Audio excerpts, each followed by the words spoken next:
So, this week we're going to be talking about surveys, which are really the most common data collection method in social sciences, so in criminal justice, in social work. And we're going to break this into a couple of parts, but this lecture is going to talk about just sort of an overview on surveys and then setting up the design of a survey. So prior to sending it to people, prior to collecting the data, how you set up your research design, which is a lot of what this class is about, right? Is how you prepare your research methods in a way that ensures that your observations are separate than the design. So you're not creating bias.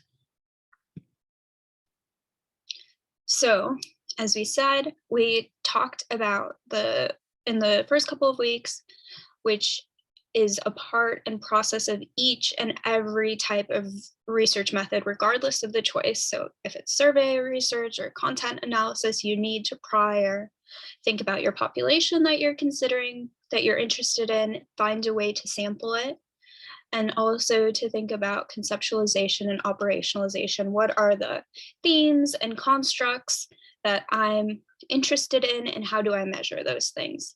So like I said, we want to make sure our choice and design of the research method is separate than the observations, analysis, and application. So as I said, surveys are really popular for social science research. They're perhaps the most frequently used mode of observation. And some examples that you might be familiar with, which we'll get into in the third lecture in this series, are the census, which is done every 10 years and really is trying to get everyone in the US to be counted in the survey that they're doing. Then there's the general social survey, which is one of the longest running attitudinal surveys that asks people in the US about their opinions on politics, religion. It spans a massive amount of topics. And then there's the annual survey of jails, which offers information on correctional facilities. So we'll get more into those in the third lecture, but I just wanted to give you a sense of the broad scope and really popular surveys that are existed. So certain topics are more appropriate for survey research than others. Like we're learning, certain topics are more appropriate for experiments than others. So really a big part of criminal justice is understanding perceptions and attitudes about criminal justice policy, or how people perceive crime in their neighborhood, which is crime salient. So how people feel about crime, if they're worried about crime, if crime is on their mind frequently, how important crime as a concept is in their daily lives. So perceptions and attitudes are a great way to surveys are great for that, because you can sort of put on a Likert scale, like how likely do you agree with this statement? And it can really get, at least, it's not like perfect measurement as we talked about, but it can get a sense of it. And so going back to our discussions about the types of measurement, so there's ordinal, nominal, ratio, and interval. Perceptions and attitudes are definitely going to be under the ordinal category. So just a reminder of that. A lot of times when we're doing survey research, we're measuring in the ordinal. So the measurement isn't super specific, because remember, the distance between super highly agree to just agree, and the difference between super highly disagree and disagree might be different. And so it's a good broad understanding of those concepts, but it's not really as specific as doing research on not perceptions, like actual quantitative, not actual quantitative, but quantitative research. Then there's targeted victim surveys. So we can evaluate policies that are implemented to address, like, for example, domestic violence victims, and we can survey them in regards to whether or not the policy we implemented actually positively impact them. So you'll also see this in using evaluation. So a lot of, if you're going into social work, a lot of direct service providers will have their clients fill out a survey prior to them getting services, and then fill out a survey after. So at least the program understands what the progress is Obviously, there's other external factors that could be influencing things, or sampling might be a bit of an issue because the people who are going to find services maybe are not randomly selected, that there's a selection process and that there's certain variables that make it so that people who are going to get services are already sort of different than those that are not. So we can't make causal claims, but we can make descriptive claims. So we can say those who come to our program are more likely to feel more confidence, or those who come to our program are less likely to use drugs post-program or whatnot. So surveys are good for that evaluation as descriptions, but we can't necessarily say our program caused this to happen. Then there's also counting impacts. So sometimes we don't really, like the way that criminal justice is administrated, we don't really have a sense of the exact impact of what's going on. So for example, the jail population is constantly churning. There's people constantly going in and out of it. So having a daily population statistic isn't super helpful because it's not showing that churning. So sometimes what we'll do is have a survey of just trying to define how many people are in that demographic. So that is a lot of where counting impacts comes from. And then in criminal justice in particular, there is more quantitative use of surveys, especially because of social disorganization theory and anomie and strain theory. So just a primer, social disorganization theory was this idea that the amount of disorder within a neighborhood would create crime. And so there was 3 components to that. There was the heterogeneity of the population, so how different people were culturally from each other. There's also poverty, so how difficult is it to live in that area? And then the third component is the transitory population or residential mobility. So how, like, are people who live there longstanding residents, or are they renting apartments and there's high turnover rate because of the quality of the apartments? So those were the 3 components, but it's sort of hard to determine, okay, if people need to perceive that their neighborhood is socially disorganized, right? And so it's about perception and how people perceive whether or not there is disorder. So that's why surveys are really appropriate, because this concept of collective efficacy was developed to sort of make sure that there weren't any other mediating variables between poverty and racial heterogeneity and residential mobility. So collective efficacy is usually measured by a survey of a neighborhood, and there's questions like, how likely do you think it is for your neighbors to intervene in a situation like this? So they're little like vignettes of situations. And so researchers then make a composite, and remember, composite, as we learned from our earlier classes, is multiple measurements combined into one. And so that allows us to understand collective efficacy and get the broad range of conceptualizations that we discover.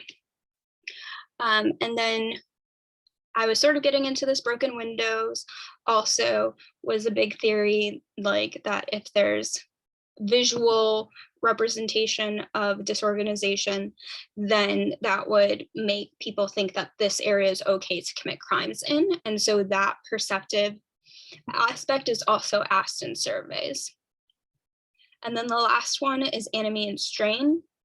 And anomie believes that like people are not allowed to get the American dream, and that's why they turn to crime, because of this sort of inequality and people adapting and using illicit ways to get that sense of being a part of collective, or also to sort of resist against it in a way. And so a lot of surveys will get into wealth perception and how people feel they are within the social hierarchy that is economic inequality.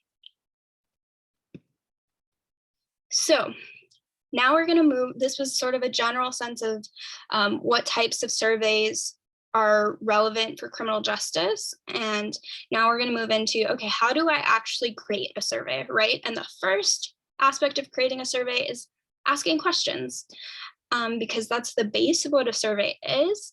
And how we ask questions, the structure, the format, the wording we use is really important, because people are often filling out surveys and there's multiple questions. So we want to sort of think about the user experience and whether or not those questions, the way they're asked, are getting the measurements we want, are trying to identify if there's face validity to them. And we also want to make sure that the survey is not super daunting for the people who are taking it. So our wording needs to be not confusing. It needs to be very streamlined and simple for someone to just fill it out. We don't want to put undue burden on the people filling it out.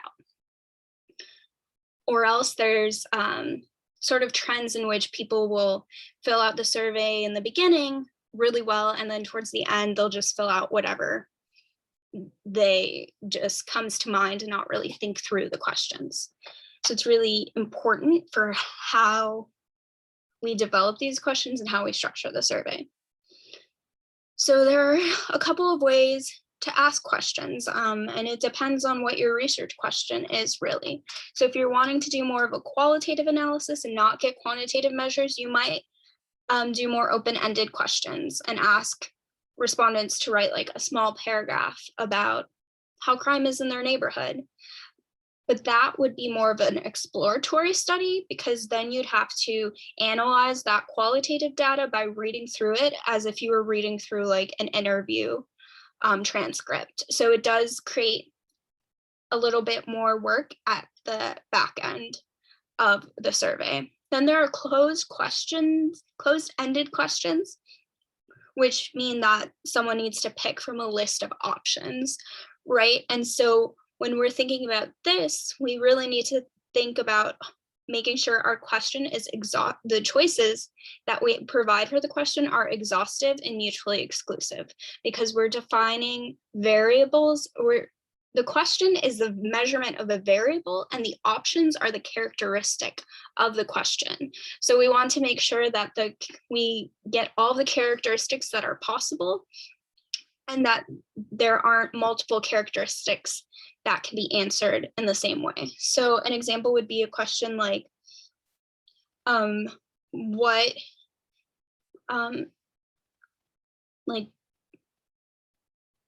what is your favorite food, for example? You want to get like all of the spaces of food, not just one. And so it really is important to think about exhaustive and mutually exclusive choices.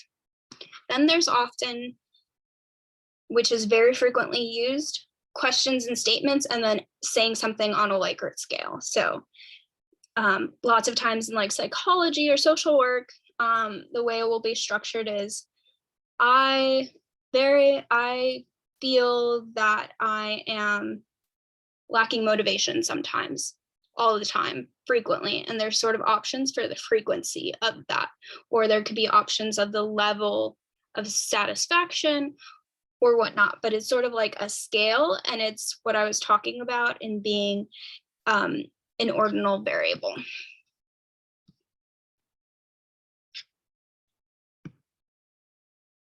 And so we also want to make items very clear. We don't want there to be multiple interpretations of the question, because then that's really cutting into our validity, and people could argue we're not measuring what we're saying we're measuring. We're actually measuring like multiple things in one question, or not actually the concepts that we identified.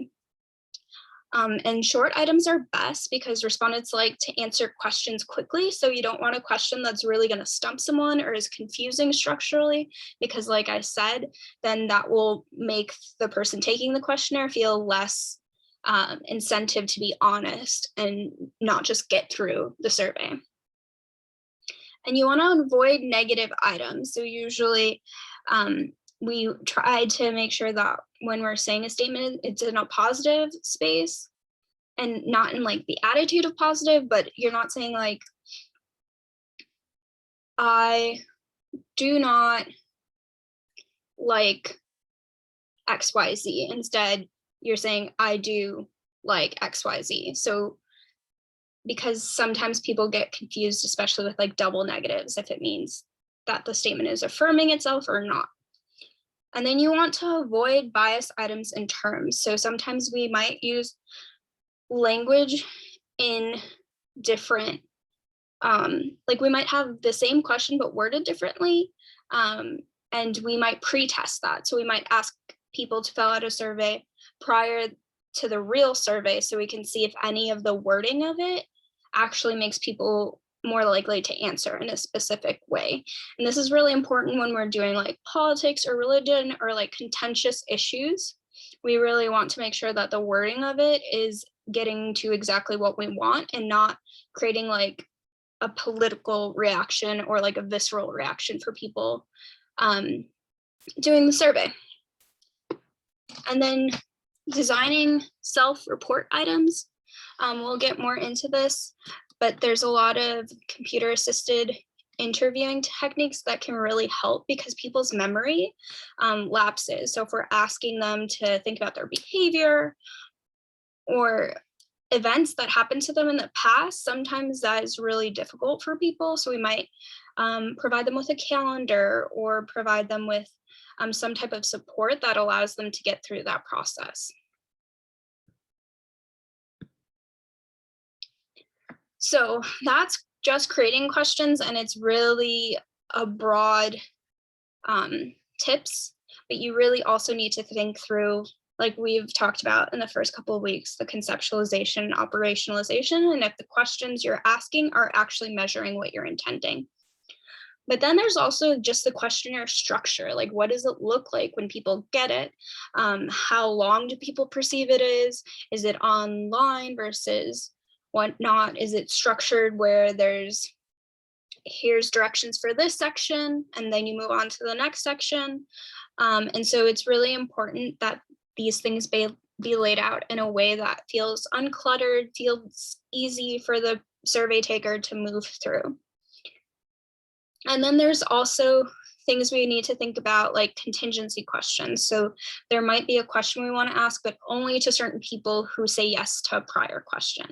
So like, have you ever been incarcerated before? That might be a contingency question where if people say yes, we might want to ask further questions, but if they say no, we move on and go into other questions.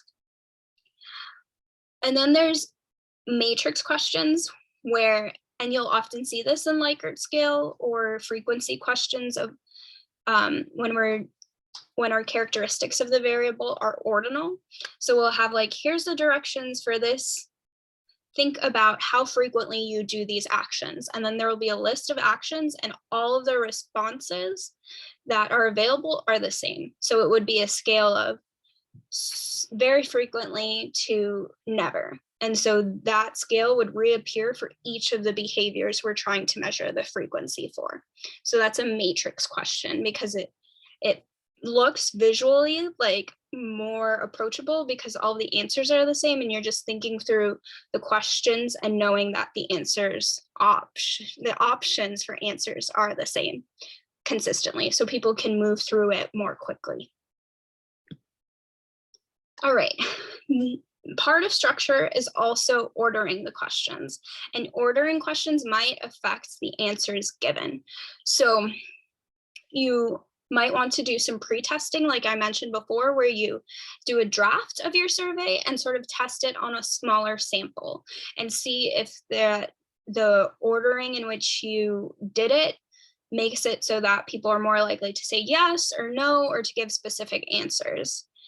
And you might also devise more than one version of the survey. So if there are questions that are worded like differently, then that might help in reliability and being able to say that we're consistently measuring the same thing with these questions. So you might have multiple questions that are trying to get at the same concept, but they might become a composite because there may be variability in how people answer it because of the way the question is asked. And you often want to, it's up to you. Some people do feel like you want to begin with the most interesting questions and end with the duller demographic data. But really it depends on the type of survey you're doing. And your book recommends this format. And then the opposite is that for in-person interviews, you would want to do the duller stuff to sort of prime the person to get ready in the space, and then do the more interesting questions. So a big way that people also use surveys is through vignettes. So this is a vignette is like a hypothetical situation that respondents are asked, okay, how would you act in this situation? And this is a good use for pre-testing, because you could also ask hypothetical questions of like, okay, you can ask the survey testers that you're getting to fill out the survey, whether or not this question or this question is better for them. When they are asked this question, what thoughts come to mind? And so vignettes are helpful in pre-testing, and they're also really helpful for like, this is an example in which vignettes are used to analyze sort of what the differences between algorithms versus humans interpreting different events. So this particular study found that the algorithms outperform human predictions of recidivism. And so what they did is they provided different situations, and the people taking it were supposed to respond and whether or not the person was going to recidivate, and then they also tested an algorithm against that. You'll also see this in situations with judges. So sometimes people will come up with vignettes of, this is a criminal case. How would you decide this criminal case? Would you say that they should be convicted or not? Would you set this amount of bail or that? And so it could be, because there are so many decision processes in the criminal justice system, it could really help in understanding the processes by which the decision makers make those decisions. So this is our final couple of slides. The strengths of survey research is that it's particularly useful in describing large populations. And because you're standardizing questions, you can ensure that there are uniform responses. Whereas if you're going to do like qualitative interviews that are less structured, you could get people talking about things all over the map, and you have to really read and do a lot of time analyzing on the back end. Whereas with surveys, like we said, there's a lot more work on the front end, but then analysis is a bit easier because you have all of these questions formed into variables already. And it protects against, well-done surveys protect against respondents interpreting concepts differently, because you want to make sure that your language is correct and that you're really being clear about what you're stating. And if you are doing that, then there is some level of reliability that is there. And the last bullet point gets to that good reliability is done in well-done surveys. The weaknesses of survey research is that the questionnaire items are often just getting to the surface of people's attitudes, orientations, circumstances, and experiences. So there may be a superficial coverage of complex ideas. And you can't really deal with the context of social life. So you may present a vignette, but maybe there's other contextual aspects that might influence a survey respondent. So a respondent is saying what they think they would do in that situation, but we don't know for sure that's what they would do because there may be other contextual elements that we're not measuring. Those are the confounding variables, which you should really think about. It's the variables that we're not considering. So sometimes we lack contextual variables when we're doing survey methods. And there's a real issue with some populations being hard to contact through sampling and surveying. Oftentimes we depend on computers. That necessitates computer and internet access that's stable. Sometimes we're depending on going to people's homes, and we're going to talk a lot more about administrating surveys and how you actually get, once you have your paper survey, like how you actually get people to respond. And so there's a lot of issues with trying to reach people. And you'll see this, like a great example is the um, surveys on political victories, like for example, the presidential administration, like surveys that were done for Trump's first term did not see him winning at all, like none of them did. And that could be due to sampling. Like maybe there was an oversampling of people who are attached to like liberal institutions, right? Rather than spaces where Trump may have been more liked. And so there are issues with sampling because of the natures of how surveys are administered, which we'll get to in the next lecture.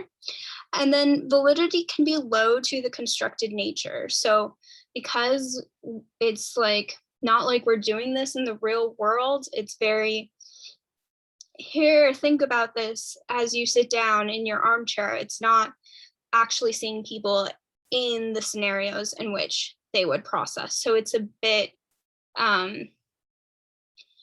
distanced, and it's a bit could lead to inaccuracies because what people say they would do may not be what they actually do, right? So this was an overview of surveys, and they really are really popular. They're commonly used in criminal justice, and if you really ensure that you're pre-testing them and creating drafts prior and really making sure that you're getting questions structured well, then that puts you in a space where you can really speak to the strength of your survey and say that your analysis and observations are actually valid.